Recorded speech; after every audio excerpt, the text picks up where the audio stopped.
Hello friends, welcome in my classes. My self Suresh Kumar. दोस्तों, कैसे हैं आप लोग? दोस्तों, पिछले क्लास में मैंने आप लोगों से चर्चा किया था कि हमारा foundation global education and economic development forum का क्या उद्देश्य है। और जैसा कि आपने देखा कि हमारा कम्पिटिटिव एग्जामिनेशन को लेकर के जो मोटिव है वो है कि एजुकेशन, खास करके प्रतियोगिता परीक्षा से संदर्भित एजुकेशन को उन तमाम हाथों में पहुंचा देना जिनको उनकी आवश्यकता है, लेकिन कई कारणवश उनकी वहां तक पहुंच नहीं है। अब दोस्तों, यहाँ प्रश्न उठता है कि हमने जनरल कम्पिटिटिव एग्जामिनेशन को ही क्यों पहले टारगेट बनाया है।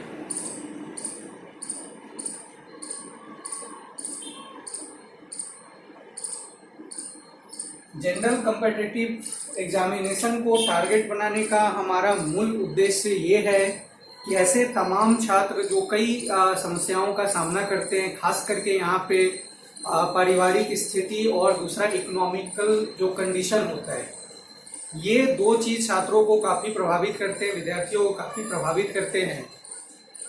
तो जनरल कम्पिटिटिव की अगर हम बात करें तो ये इसमें वो सारे एग्जामिनेशन आते हैं, चाहे वो हमारा डी लेवल से लेकर के अगर हम बात करें तो सी, बी, सी जो भी एग्जामिनेशन है, उन तमाम परीक्षाओं का अगर हम पृष्ठभूमि देखें, जिसे हम जनरल कंपटीशन के अंदर में रखेंगे, तो वहां हम देखते हैं कि सिलेबस, जैसे हम बात करें तो अगर हम यहाँ पे बात करें सिलेबस का, तो इसमें सिमिलरिटी होती है। सिमिलरिटी क्या है? जैसे देखिए, अब हमें चाहे अगर आप मान लो रेलवे की तैयारी कर रहे हैं या एसएससी की तैयारी कर रहे हैं, बैंकिंग की तैयारी कर रहे हैं, या जो भी जनरल कम्पिटिटिव एग्जामिनेशन है उसकी तैयारी कर रहे हैं, तो वहां पे कुछ चीजें कॉमन है और वो भारी मात्रा में आप कहें कि सिलेबस की सिमिलरिटी है। जैसे सिलेबस में हमारा क्या आ जाएगा?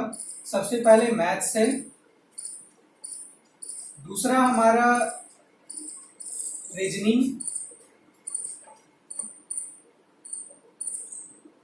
तीसरा जीके और जीएस, चौथा हमारा इंग्लिश। अब यहाँ पे देखो, कुछ एग्जामिनेशन है जहाँ पे इंग्लिश आपके नहीं पूछे जाते हैं, खास करके कुछ रेलवे के एग्जामिनेशन में भी देखा जा रहा है कि वहाँ इंग्लिश नहीं होता। और दूसरा अगर हम बात करें तो कुछ स्टेट पीसीएस वगैरह भी है जहाँ पे अगर जैसे आप पीसीएस पे भी मैं बात कर रहा हूँ थोड़ा सा, अब स्टेट एसएससी भी बात कर रहा हूँ। जैसे मान लो बिहार एसएससी है, तो आपके इंग्लिश के क्वेश्चन यहाँ नहीं होते हैं। बीपीएससी में देख लो, बीपीएससी में मैथ्स के क्वेश्चन होते हैं 10, प्री की बात कर रहा हूँ मैं यहाँ, लेकिन रीजनिंग के क्वेश्चन नहीं होते हैं, मैथ्स होता है, जीके जीएस होगा, और रीजनिंग की क्वेश्चन मतलब रीजनिंग और इंग्लिश के क्वेश्चन आपके बीपीएससी में नहीं होता है।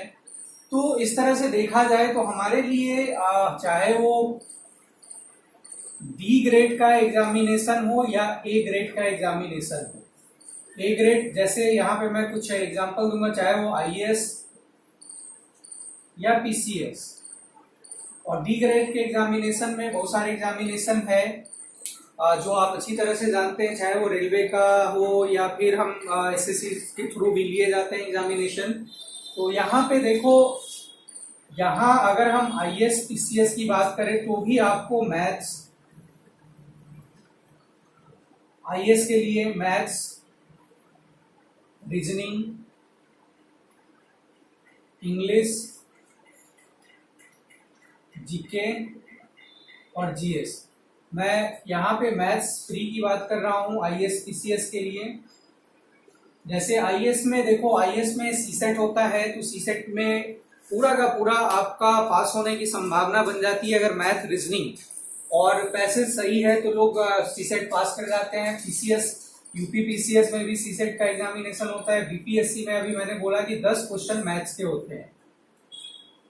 तो इस तरह से अगर हम जनरल कंपटीशन की बात करें और वहां सिलेबस देखें तो ये है, लेकिन इस सिलेबस से हमारा ए लेवल के कंपटीशन का भी कई सारा पार्ट है क्लियर होगा।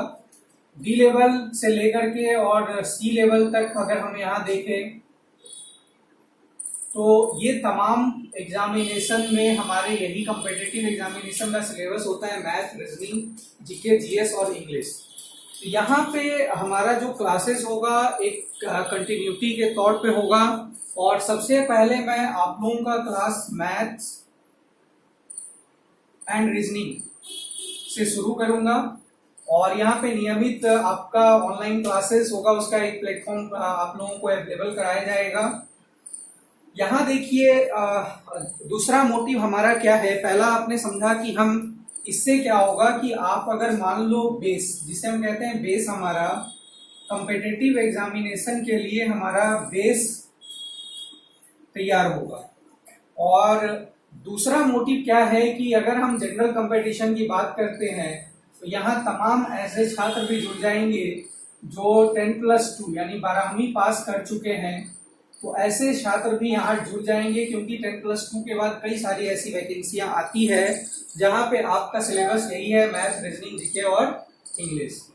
तो यहाँ पे हम उन तमाम ऐसे छात्रों को लेकर के चलेंगे जो 10+2 भी कर चुके हैं और प्लस ग्रेजुएशन कर रहे हैं या ग्रेजुएशन कर रहे हैं, और जो ग्रेजुएशन कंप्लीट भी कर चुके हैं। तो ये एक हमारा बहुत बड़ा मंच होगा जहाँ पे सबके लिए प्लेस होगा।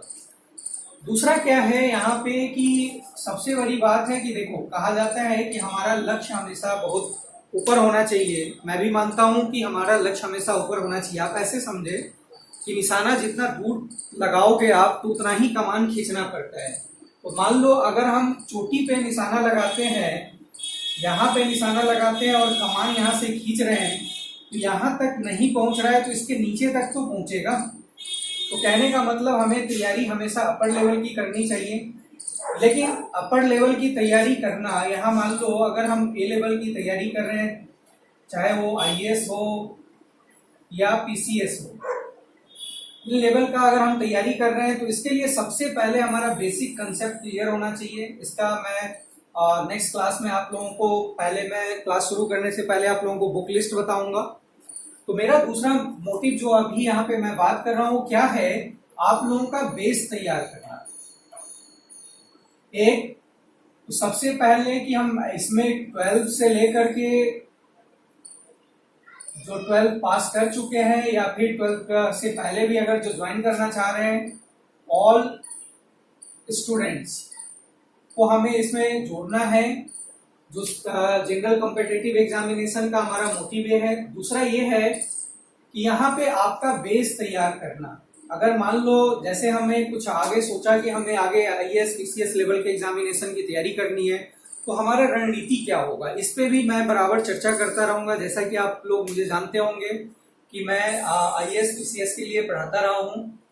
तो यहाँ पे मैं आप लोगों को इसका भी तरीका बताऊंगा कि किस तरह से हमें अपने बेस को कंप्लीट करना है और आईएएस पीसीएस तक अपने रणनीति को लेकर के जाना है। क्योंकि जब तक हमारा बेस क्लियर नहीं होगा तब तक इस लेवल तक पहुंचना हमारे लिए थोड़ा डिफिकल्ट होता है। और जब हम जनरल कॉम्पिटिटिव एग्जामिनेशन के साथ तैयारी करने के साथ अपना फाउंडेशन यानी बेस जो हम अपना मजबूत कर लेंगे, तब आगे की रणनीति हमारी आईएएस और पीसीएस लेवल एग्जामिनेशन में होगा। और मैं उम्मीद करता हूं कि अगर आप लोग मेजोरिटी में मेरे साथ जुड़ेंगे तो यहाँ पे प्रॉपर एक बैच उसका भी आगे हम भविष्य में शुरू कर सकते हैं। लेकिन अभी हम जनरल कंपटीशन के को लेकर के चलेंगे। तो हमारा मोटिव था कि आपका बेस कंप्लीट करना। थर्ड क्या है, देखिए थर्ड जैसे हमारे संस्थान का उद्देश्य ही है कि ऐसे लोगों को जोड़ना जो या तो इकोनॉमिकली बैकग्राउंड जिनका कमजोर है या फिर किसी कई कारणों के कारण वो उन संस्थानों तक उनकी पहुंच नहीं है जहां उनको एक प्रॉपर वे मिले। तो सबसे बड़ा मैंने अभी बोला कि हमारी सफलता में सबसे बड़ा मायने रखता है हमारा इकोनॉमिकल कंडीशन कैसा है। क्योंकि आजकल शिक्षा का जिस तरह से कॉमर्शलाइजेशन हुआ है उसमें स्वाभाविक ये प्रश्न हो जाता है। दूसरा, हमारा फैमिली सपोर्ट कैसा है। तो मान लो अगर हम एक ऐसे परिवार से आते हैं जहाँ कई तरह की समस्याएं हैं और हम खुद उस समस्याओं का सामना कर रहे हैं। जैसे मैं खुद अपने क्लासेस के लिए पढ़ाता हूँ तो वहाँ पे कई सारे स्टूडेंट आते हैं और मैं हमेशा कोशिश करता रहा हूँ और ये काम करता रहा हूँ कि लोगों को जितना ज़्यादा से ज़्यादा हो सके सहायता किया जाए। तो यहाँ पे हमारा मकसद क्या है कि मान लो हम उन तमाम परिस्थितियों का सामना कर रहे हैं, तो क्यों ना हम 10+2 के बाद से तैयारी करना शुरू करें जनरल कंपटीशन का, और अपने आप को एक जगह पे सिचुएट कर ले। मतलब हम किसी न किसी स्थान पे पहुंच जाए। मान लो अगर हमें छत पे चढ़ना है तो सीढ़ी से हमें जाना होगा यहाँ पे, तो क्यों ना हम स्टेप बाय स्टेप, अगर मान लो हमारी समस्या है, किस तरह की समस्या है, और डायरेक्ट हम बड़े लेवल का नहीं सोच सकते यहाँ पे आने के लिए, एक तो फैमिली प्रेशर है, कई तरह का प्रेशर है, तो हम क्यों ना स्टेप बाय स्टेप करके हम उन चीज़ों तमाम बाधाओं को पार करें। तो मान लें कि अगर हम जनरल कॉम्पिटिटिव एग्जामिनेशन की तैयारी करते हैं और कहीं हम सक्सेस कर जाते हैं, तो दूसरा हमारा क्या मकसद है यहाँ पे, आपको एक सक्सेस देना, और ये सक्सेस आपको एक बेस प्रदान करेगा, और ये बेस फिर आपको आगे काम आएगा, और फिर आप बड़े लेवल की तैयारी मजे में कर सकते हैं। तो हमारा मेन उद्देश्य यही है कि एक तो आपको एजुकेशन, जो आपने स्कूलिंग एजुकेशन किया है उसको अब हमें कॉम्पिटिटिव एजुकेशन में लेकर के आना है। आपको कैसे तैयारी करनी है, हमें क्या पढ़ना है, हमारी रणनीति क्या होगी, ये तमाम चीजें बताया जाएगा। दूसरा हमने बात किया कि हमें उन तमाम छात्रों को जोड़ना है जिन्होंने 12th भी कर लिया और तैयारी करना चाह रहे हैं और संसाधन के अभाव में वो कर नहीं पाते हैं, तो उन लोगों के हाथ तक एजुकेशन पहुंचा देना है। तीसरा कि हमें सपना बड़ा देखना है, लेकिन उस सपना को पूरा करने के लिए किस तरह से हमें स्टेप बाय स्टेप आगे बढ़ना है, उन तमाम पक्षों को देखेंगे। साथ के साथ यहाँ पे मैं आप लोगों को IAS PCS की रणनीति भी बताता रहूंगा, साथ ही आप लोगों को कौन सी किताब पढ़नी चाहिए, कैसे पढ़नी चाहिए, इन तमाम चीज़ों पे भी मैं चर्चा करता रहूंगा। तो चलिए आप मेरे साथ जुड़िए, इस फाउंडेशन के साथ जुड़िए, और यहाँ पे हम जनरल कंपटीशन की तैयारी का शुरुआत करेंगे।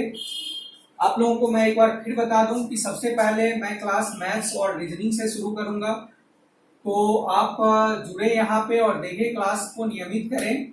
इसके बाद हम जैसे मैथ और रीजनिंग खत्म होगा, जीके और जीएस की क्लास शुरू करेंगे। इसके बाद इंग्लिश, लास्ट में हम इंग्लिश पे आएंगे। ये हमारे क्लास की एक शेड्यूल होगा और क्लास एक शेड्यूल वे में तैयार किया जाएगा। तो आप लोग मेरे साथ जुड़े, विश्वास करें और आइए मिलकर के कदम बढ़ाते हैं। Thank you everybody, thank you watching for me.